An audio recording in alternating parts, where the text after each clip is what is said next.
gaslighting more common in relationships? Or is it truly really 99% on the gaslighter and not the person who's being gaslit? Like, I'm really glad you asked that question for two reasons. One, because I get a chance to answer it, but also, and also because people aren't born gaslighters.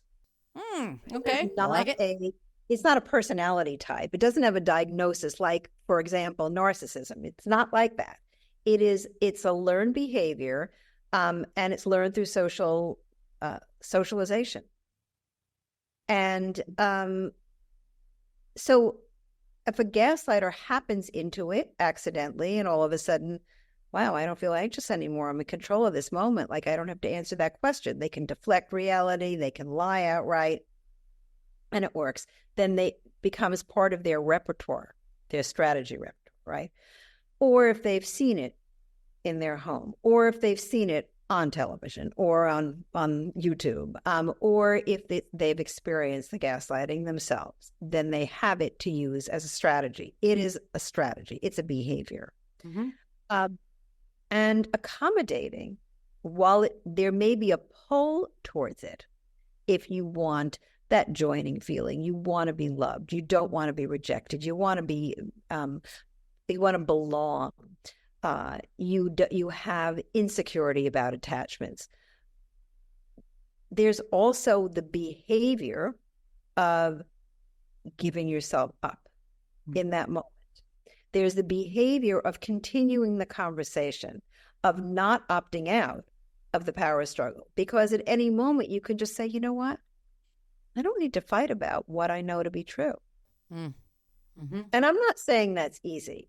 And I'm certainly not saying it's the gaslightee's fault or responsibility, because most of the time we're giving in to gaslighting when we don't really know what's going on. All we know in that moment is they're not right, and I don't want them to walk away thinking that they're right. I am lovable. I am capable. I don't want them to think that I'm not. So that impulse to write their perception about you can drive someone to stay connected in a moment where the best self behavior would be to take a deep breath and say, this is going to be hard for me, but I'm going to step out, and to step out of that power struggle, to honor emotions, not just to notice them, but to honor your emotions. There's a wonderful app. It's called How We Feel.